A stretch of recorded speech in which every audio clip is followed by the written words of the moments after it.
Desire doesn't ask permission. It doesn't care about logic, professional boundaries, or the fact that the woman making your pulse race is the same woman who's been trying to destroy your career for the past 4 years.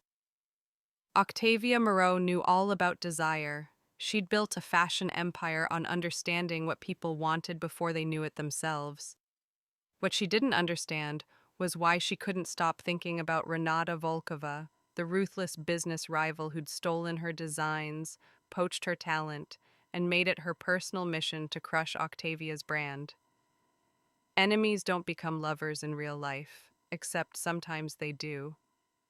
Sometimes you find yourself in a hotel room in Milan, rain hammering the windows, with the woman you're supposed to hate looking at you like you're the answer to a question she's been afraid to ask. This is what happens when hatred and desire occupy the same space in your chest, and when you finally stop fighting long enough to figure out which one is real. Octavia Moreau stood in the wings of the Milan Fashion Week venue, watching Renata Volkova's show with the kind of focused attention usually reserved for combat. Every model that walked, every design that appeared was a potential threat, something Renata might have copied, improved, or weaponized against Octavia's own collection showing tomorrow. At 48, Octavia had been in the fashion industry long enough to have thick skin. She'd survived trends, recessions, critics who'd written her off as too Parisian, or too commercial, or past her prime. She'd built Maison Moreau from a single boutique in Lyon to an international brand through sheer stubborn excellence. But Renata Volkova was different. Renata wasn't just competition, she was personal. 4 years ago, Renata had been Octavia's protégé, a brilliant young designer from Moscow who'd joined Maison Moreau with a portfolio that made Octavia's breath catch. Octavia had mentored her, championed her, given her opportunities to shine. Then Renata had left, taking 3 of Octavia's best pattern makers, a folder of unreleased designs, and Octavia's trust, starting her own label, Volkova Atelier. The betrayal had been surgical, clean, devastating. Now every fashion week was war, every collection a battle, every accolade Renata won felt like it was stolen from Octavia's hands. The finale piece appeared on the runway, a stunning crimson gown with architectural shoulders and fluid movement that somehow managed to be both structural and sensual. The audience erupted. Octavia's jaw clenched. It was extraordinary, innovative, everything Octavia wanted her own work to be. She hated that she could see the brilliance, hated that part of her, the part that loved fashion more than she hated betrayal, wanted to applaud. Magnificent, isn't she? Octavia turned to find Renata standing beside her, appearing like a beautifully dressed ghost. Up close, she was even more striking than from a distance. Sharp cheekbones, pale skin, ice blue eyes that seemed to see everything. Her platinum blonde hair was pulled back in a severe style that somehow made her look both elegant and dangerous. She wore black, always black, like she was in permanent mourning for something. "It's derivative," Octavia said coolly, in French-accented English. "The shoulder structure is reminiscent of Balenciaga. The draping is pure Viennese. There's nothing new here." Ah, Octavia, still pretending you don't see genius when it's right in front of you. Renata's Russian accent made everything sound like seduction or threat, sometimes both. Or is it that you see it too clearly and it terrifies you? The only terrifying thing is your continued presence in my industry after what you did. Your industry? Renata smiled, sharp and cold. Fashion belongs to no one, certainly not to someone clinging to past glory. Is that what you tell yourself? That stealing my work was somehow liberating fashion from my clutches? I didn't steal anything. I learned from you, then I surpassed you. That's not theft, that's evolution. Renata stepped closer and Octavia caught her scent. Something expensive and woody with notes of bergamot. "Tell me, does it keep you awake at night?" knowing that I took everything you taught me and made it better? Octavia's heart was racing with fury and something else she refused to name. You're delusional if you think. I think you're obsessed with me. Renata's eyes locked onto hers. I think you watch every show, read every review, study every design. I think I live in your head rent-free, and it makes you absolutely furious. You flatter yourself. Do I? Then why are you here, Octavia? At my show in the wings, watching like you can't look away? Renata's voice dropped lower. Why is it that every time we're in the same city, the same venue, I can feel you watching me? Because I want to see you fail, Octavia thought. Because I want to witness your downfall. Because I like to know what mediocrity looks like, Octavia said, so I can ensure my work rises above it. Renata laughed, a genuine sound that seemed surprised out of her. God, I missed this. The way you lie with such conviction, the way you pretend you don't feel it. Feel what? This. Renata gestured between them. Whatever this is, hatred, obsession, unfinished business. She paused. Attraction? Octavia's breath caught. You're insane. Perhaps. Or perhaps I'm the only one brave enough to say what we both know is true. Renata's eyes were intense, unwavering. We're not done, you and I. We never were. Before Octavia could respond, Renata's assistant appeared, pulling her away for post-show obligations. But she looked back once, and the look in her eyes made Octavia's skin heat. Octavia left the venue shaking with rage, or at least that's what she told herself it was. Not the fact that Renata's words had lodged in her chest like shrapnel, not the way her pulse had jumped when Renata stood close, not the D. Octavia's show was a triumph. The reviews called it her best collection in years, sophisticated, innovative, a masterclass in modern elegance. Buyers placed orders, critics raved. Even the notoriously harsh Vogue Italia editor nodded approvingly. It should have felt like victory. Instead, Octavia felt hollow. Because Renata hadn't come, hadn't watched, hadn't even acknowledged Octavia's success. Which was absurd. Why would she want Renata's approval? Renata, who had betrayed her, stolen from her, built an empire on the foundation of Octavia's trust. But the wanting was there anyway, irrational and infuriating. The after-party was in full swing at an exclusive Milan nightclub when Octavia saw her. Renata stood at the bar in a black slip dress that should have been simple but on her looked like armor made of silk. She was alone, which was unusual. Renata was always surrounded by admirers, assistants, sycophants. Octavia should have walked away, should have enjoyed her triumph elsewhere. Instead, she found herself approaching, champagne in hand, propelled by something she couldn't name. No entourage tonight? Octavia asked. Renata turned, and something flickered in her expression. Surprise? Pleasure? I sent them away. Too much noise. She paused. Congratulations, your show was exceptional. Octavia nearly dropped her glass. Did you just compliment me? I'm capable of recognizing quality, even when it's created by someone who despises me. Renata's smile was sad.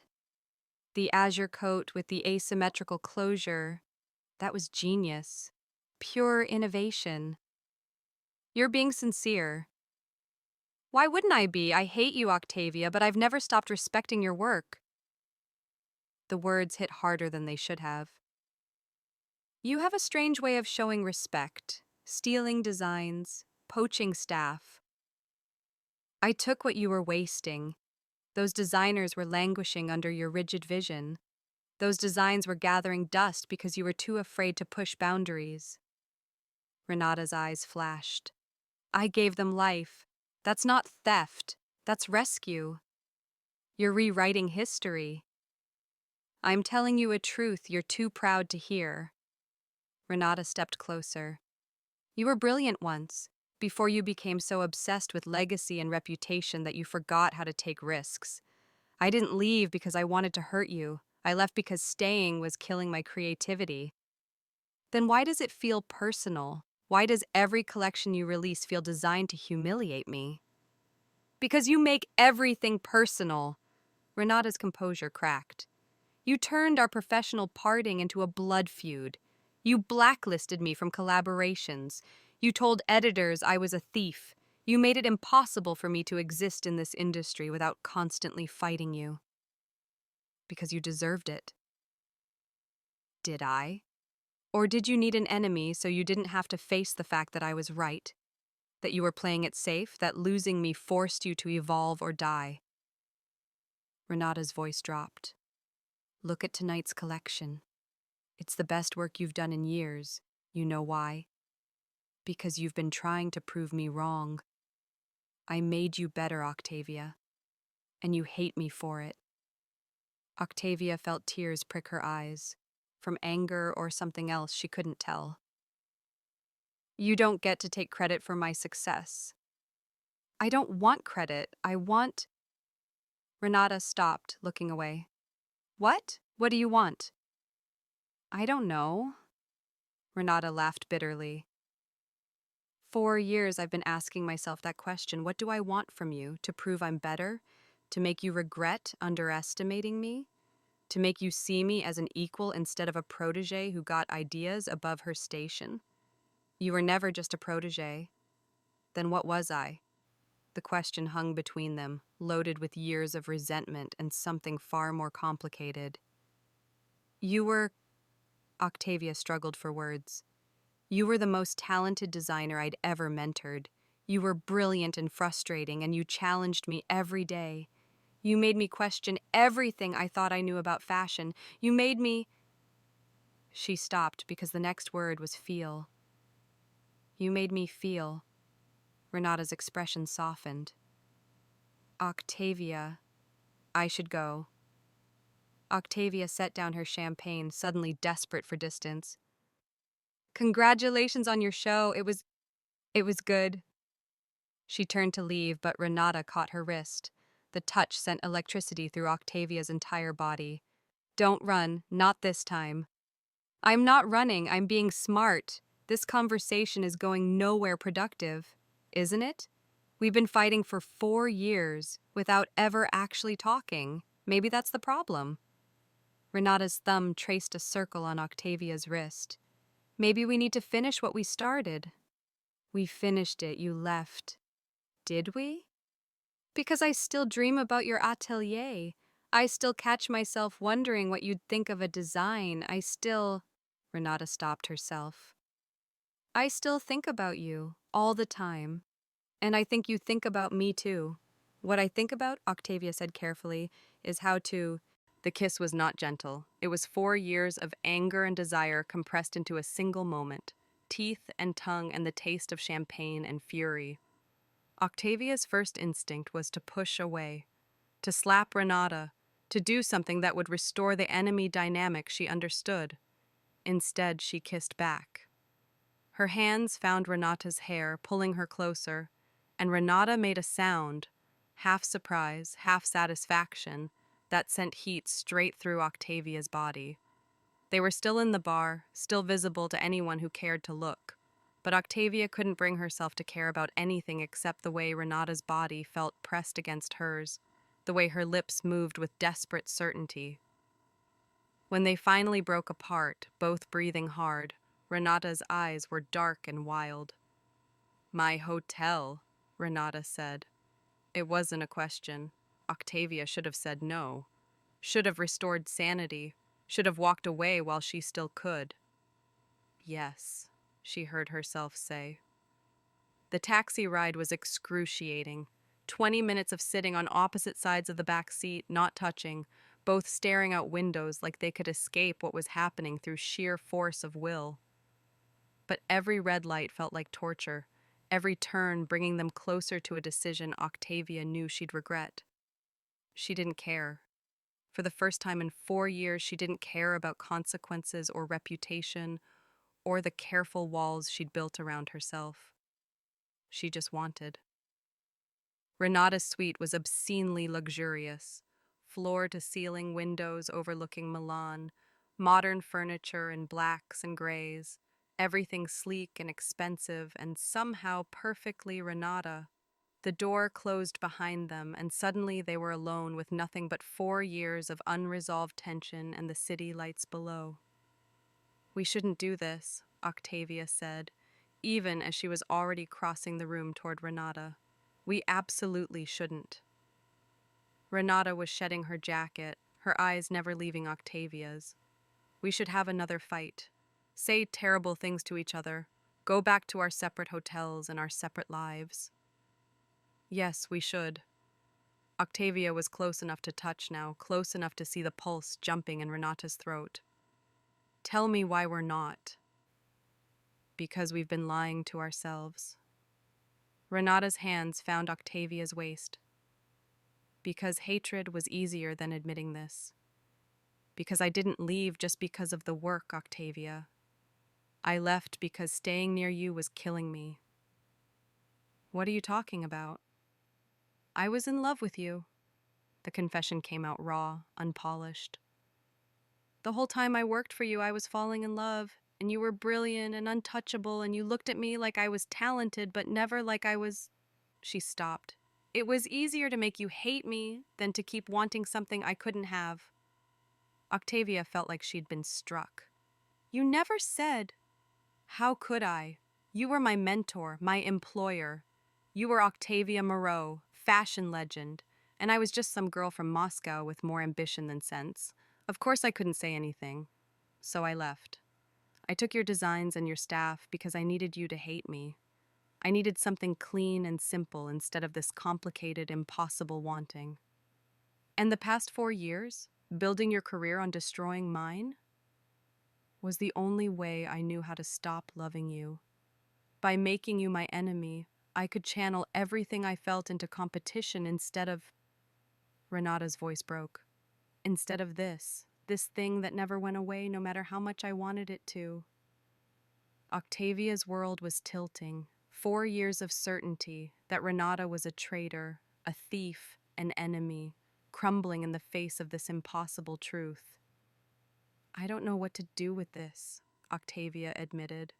"Neither do I. But I'm tired of fighting it. I'm tired of pretending I don't watch your shows like they're oxygen. I'm tired of hating you when what I really want—" Renata pulled Octavia closer. "What I've always wanted is this."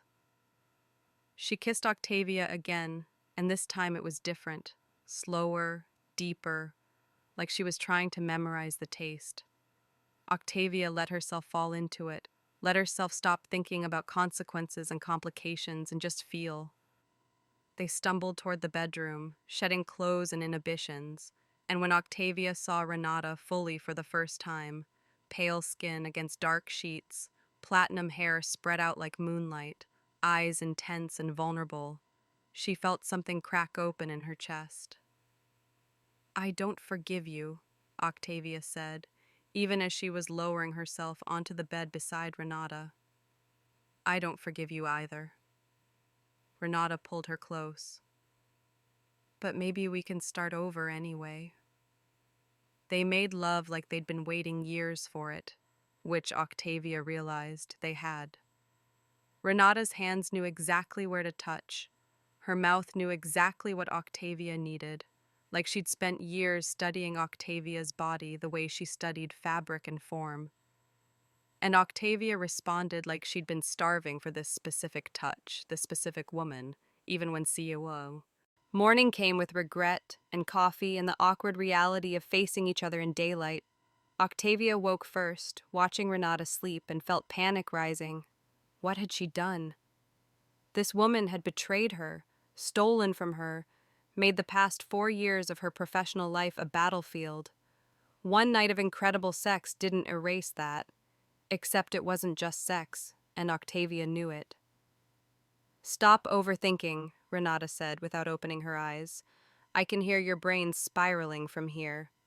We need to talk about what this was." "I know what it was."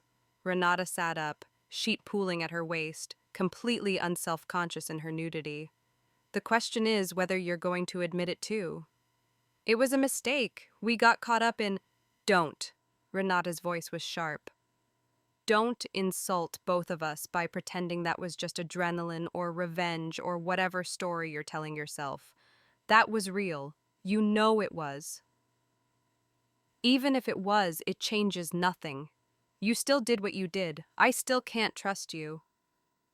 I'm not asking for trust. I'm asking if you felt what I felt. Renata moved closer.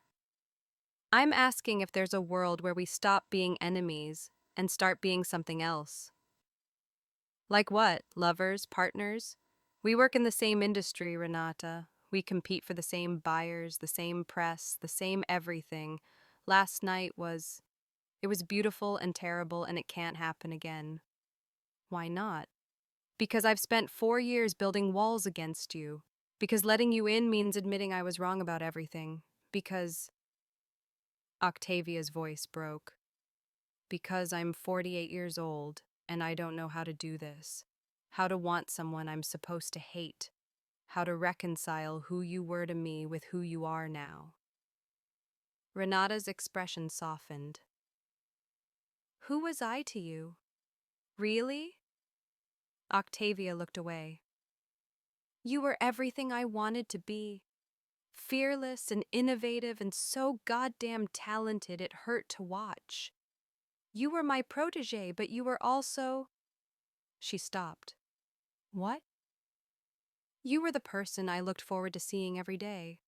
The one who challenged me, who made me better, who looked at my work like it mattered. You were... Octavia felt tears threatening. You were important to me, more than you should have been. And when you left, it felt like you'd taken something essential. Then why did you make me your enemy instead of fighting for me to stay? Because I didn't know how to fight for you. You were my employee, 20 years younger, brilliant and beautiful, and I had no right to want you the way I... Octavia stopped, horrified at what she'd almost admitted. The way you what? Renata's voice was gentle now. The way I wanted you, Octavia whispered. From the beginning. From the first day you walked into my atelier with your portfolio and your ridiculous confidence and your eyes that saw everything. I wanted you, and I hated myself for it because you were off limits in every possible way. So I kept you at a distance. I was professional and encouraging, and I never let you see that you'd become... What? My obsession. The word came out broken. Not my work, not my reputation, you. You were what I thought about at night. You were who I designed for. You were the person I wanted to impress and protect, and... Octavia laughed bitterly. And I told myself it was mentorship, professional pride, anything but what it actually was. Renata was staring at her with wide eyes. You never said anything. How could I? What would I have said? I know I'm your boss, and old enough to be your mother, and I'm supposed to be mentoring you professionally, but actually I'm in love with you? That would have been appropriate. I was 24, not a child. You were my responsibility, and I took that seriously, even when it killed me to maintain distance. Even when you'd stay late in the studio and I'd have to leave because being alone with you was torture. Even when... Octavia stopped. When you left, part of me was relieved. Finally, I could hate you. Hatred was cleaner than wanting someone I couldn't have. All this time, Renata said slowly, we've both been in love with each other and too stupid to say it. Don't romanticize this. Love isn't enough to overcome 4 years of professional warfare. Isn't it? Look at us, Octavia. We've spent 4 years trying to destroy each other, and we only ended up more obsessed. Maybe that's the answer. Maybe we stop fighting and start... Start what? Dating? While running competing fashion houses? While the entire industry watches and speculates? While every collection becomes about our relationship instead of the work? Or maybe we do something radical. Renata took her hands. Maybe we merge our brands, combine our talents, create something neither of us could create alone. Volkova Moreau, or Moreau Volkova. I don't care about the order. Octavia stared at her. You're insane. I'm practical. We're both brilliant. We both have strengths the other lacks. Separately, we'll keep fighting. Together, we could. Her enemy became her desire, and her desire became her future. Octavia and Renata launched Moreau Volkova 18 months later to critical acclaim and commercial success. They still fight over design direction, over business strategy, over whose turn it is to compromise. But now those fights end with collaboration instead of competition, with both of them stronger for the pushing. The fashion world loves the narrative. Former enemies, now lovers and partners, creating collections that merge Octavia's elegant sophistication with Renata's bold innovation. But the real story isn't about fashion. It's about two brilliant women who learned that sometimes your enemy is your enemy because they're the only person who sees you clearly enough to challenge you. Sometimes hatred is just love that hasn't figured out what it is yet. And sometimes the bravest thing you can do is stop fighting the person who makes you feel most alive and start fighting beside them instead. Have you ever had someone go from enemy to something more? Someone who challenged you, frustrated you, and somehow became essential to you? Share your story in the comments. Follow for more mature WLW romance, celebrating complicated, brilliant women who refuse to settle for simple emotions. Because the best love stories start with enemies who are brave enough to become something else. Drop a fire if you believe in enemies to lovers. Comment Paris if you want part 2.